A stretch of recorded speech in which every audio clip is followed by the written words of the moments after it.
একের পর এক রহস্য ভেদ করে তাক লাগিয়ে দিচ্ছেন বিজ্ঞানীরা। ঈশ্বরকণা আবিষ্কার করে পদার্থবিজ্ঞানে নোবেল প্রাইজ পেয়েছিলেন দুই বিজ্ঞানী। এরপর গবেষকরা ইঙ্গিত দিয়েছেন সূর্য পশ্চিম দিকে উঠে পূর্ব দিকে ডোবার সময় ঘনিয়ে এসেছে। এবার সামনে এসেছে নতুন তথ্য।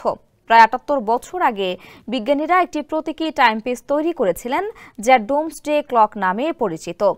এটি বোঝার জন্য তৈরি করা হয়েছিল যে সভ্যতা ধ্বংসের কতটা কাছে পৌঁছে যাচ্ছে পৃথিবী।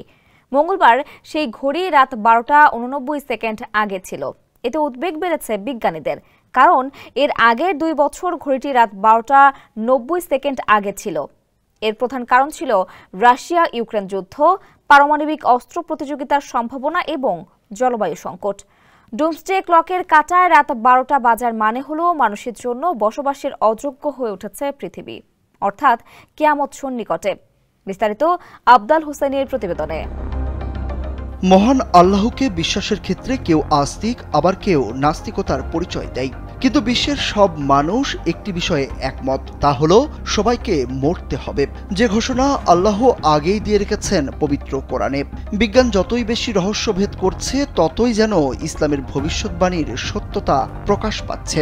ঈশ্বরকণা নামে পরিচিত রহস্যময় হিগস বোসন কণার অস্তিত্ব আবিষ্কার করে পদার্থবিজ্ঞানে নোবেল পুরস্কার পেয়েছিলেন বিজ্ঞানী পিটার হিগস ও ফ্রাঁসোয়া ইংলার্ট। তাদের এই আবিষ্কার নোবেল প্রাইজের চেয়েও বেশি আলোচনায় ছিল। মূলত বিজ্ঞানী হিগস ও ইংলার্ট সহ একদল কণাতত্ত্ববিদ ১৯৬০ সালে অতি পারমাণবিক কণার বা সাব অ্যাটমিক পার্টিকল ভরের উৎস খুঁজতে গিয়ে একটি মডেল প্রস্তাব করেন। ওই মডেলে একটি অনুপস্থিত কণার কথা বলা হয়, যার নাম দেওয়া হয় হিগস বোসন। ব্রিটিশ বিজ্ঞানী পিটার হিগস এবং এ নিয়ে কাজ করা বাঙালি বিজ্ঞানী সত্যেন বসুর নামের অংশবিশেষ নিয়ে এই নামকরণ করা হয়। তাত্ত্বিক পদার্থবিজ্ঞান অনুসারে আমাদের এই মহাবিশ্বের সবকিছুই ভর পেয়েছে এই হিগস বোসন কণার কাছ থেকে। তাই এই কণার সন্ধান পাওয়া মানে এক হিসেবে মহাবিশ্বের সৃষ্টির রহস্য উন্মোচন করা। সে কারণে এটি পরিচিতি পেয়ে যায় ঈশ্বরকণা নামে। এরপর আলোচনায় আসে সূর্য পশ্চিম দিকে ওঠার বিষয়টি। পৃথিবীর চৌম্বক ক্ষেত্র আমাদের এই গ্রহটিকে ঘিরে রেখেছে অদৃশ্য এক শক্তি বলয়ের মাঝে। সোলার রেডিয়েশনের ক্ষতিকর প্রভাব থেকে জীবজগৎকে রক্ষা করছে এই চৌম্বক ক্ষেত্র। কিন্তু আমরা একে যত স্থিতিশীল ভাবি, আসলে তা স্থিতিশীল নয়, বরং সদা পরিবর্তনশীল। পৃথিবীর ইতিহাসে চৌম্বক মেরুর পরিবর্তনের ঘটনা ঘটেছে কয়েকশোবার। এই পরিবর্তনের ফলে উল্টে যায় উত্তর ও দক্ষিণ মেরু। সম্প্রতি বিজ্ঞানীরা জানিয়েছেন আরও চাঞ্চল্যকর তথ্য। তারা বলেছেন সূর্য পশ্চিম দিক থেকে উদিত হওয়ার সময় ঘনিয়ে এসেছে। অথচ শত শত বছর আগে পবিত্র কোরআনে সূরা আনামে মহান আল্লাহ ঘোষণা দিয়েছেন, যেদিন আপনার পালনকর্তার কোনো নিদর্শন এসে যাবে, তখন এমন ব্যক্তির ঈমান কোনো উপকারে আসবে না, যে পূর্ব থেকে ঈমান আনয়ন করেনি কিংবা স্বীয় বিশ্বাস অনুযায়ী কোনো সৎ কাজ করেনি। হে নবী, আপনি বলুন, তোমরা অপেক্ষা করতে থাকো, আমরাও অপেক্ষা করতে থাকলাম। অধিকাংশ মুফাসসিরের মতে অত্র আয়াতে কোনো নিদর্শন বলতে পশ্চিম দিক থেকে সূর্যোদয়কে বোঝানো হয়েছে।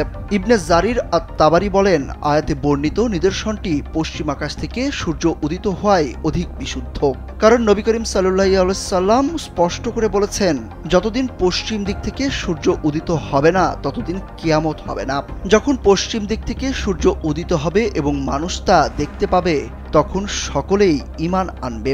তখন এমন ব্যক্তির ঈমান কোনো উপকারে আসবে না যে পূর্ব থেকে বিশ্বাস স্থাপন করেনি কিংবা স্বীয় বিশ্বাস অনুযায়ী কোনো সৎ কাজ করেনি।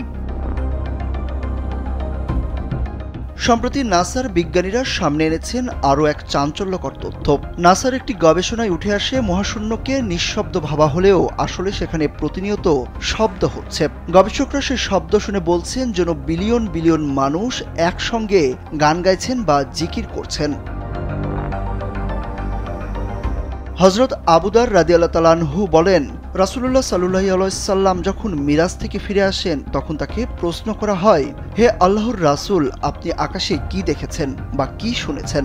উত্তরে তিনি বলেন, আমি যা দেখেছি তোমরা তা দেখো না, আর আমি যা শুনেছি তোমরা তা শোনো না। আকাশে প্রচণ্ড কাঁপুনির শব্দ হচ্ছে, আর তা হওয়ার কারণ আছে। আকাশের 4 আঙুল পরিমাণও জায়গা খালি নেই, কারণ সব সবখানেই ফেরেশতারা সিজদায় আছেন আর আল্লাহর জিকির করছেন। এই অবস্থায় ডোমসডে ক্লক বা কিয়ামত ঘড়ি দিয়েছে নতুন এক বার্তা। এ বিষয়ে বুধবার ব্রিটিশ সংবাদ মাধ্যম বিবিসি এবং মার্কিন সংবাদ মাধ্যম সিএনএন প্রতিবেদন প্রকাশ করেছে। এতে বলা হয়েছে প্রায় ৭৮ বছর আগে বিজ্ঞানীরা একটি টাইম পিস তৈরি করেছিলেন যার নাম ডোমসডে ক্লক বা কিয়ামত ঘড়ি। মূলত পৃথিবী কত দ্রুত মানবতার ধ্বংসের দিকে অগ্রসর হচ্ছে তা বোঝার জন্য এই ঘড়ি তৈরি করা হয়েছিল। সাধারণ ঘড়িতে ৬০ সেকেন্ডে ঘন্টা হলেও ডোমসডে ক্লকের হিসেব সম্পূর্ণ ভিন্ন। এই ঘড়িতে রাত ১২টা এমন একটি মুহূর্তকে নির্দেশ করে যখন পৃথিবী মানুষের জন্য বসবাসের অযোগ্য হয়ে উঠবে। ২ বছর ঘড়িটি রাত ১২টার ৯০ সেকেন্ড আগে ছিল। মঙ্গলবার বিজ্ঞানীরা ডোমসডে ক্লক রাত ১২টার ৮৯ সেকেন্ড আগে সেট করেছেন। এটি এই পর্যন্ত ঘড়ির সবচেয়ে কাছের সময়। প্রতি বছর বিজ্ঞানীরা এবং নোবেল বিজয়ী বিশেষজ্ঞদের একটি দল এই ঘড়ির সময় নির্ধারণ করেন। এটি এমন একটি উপায়ে তৈরি হয়েছে যাতে মানুষের মনোযোগ আকর্ষণ করে এবং পৃথিবীর জন্য বিপজ্জনক বিভিন্ন সংকট নিয়ে সচেতনতা বাড়ায়। ডোমসডে ক্লক কখনো মধ্যরাতে পৌঁছায়নি। ঘড়িটি মধ্যরাতে পৌঁছানোর মানে হবে কোনো পারমাণবিক যুদ্ধ বা ভয়াবহ জলবায়ু পরিবর্তন যা মানব সভ্যতাকে ধ্বংস করবে। মানুষ ডোমসডে ক্লক সহ অন্যান্য উপায়ে মহাপ্রলয়ের দিন বা কিয়ামত কবে হতে পারে তা ধারণা করার চেষ্টা করছে, কিন্তু কোরআনে এবং হাদিসে এই দিনে কি হবে তা নির্দিষ্ট করে বলা আছে। শুধু তাই নয়, এই দিন সংঘটিত হওয়ার আগে কি কি আলামত প্রকাশ পাবে তাও ইসলাম স্পষ্ট করে দিয়েছে। সুরুজ আহমেদ, কালবেলা।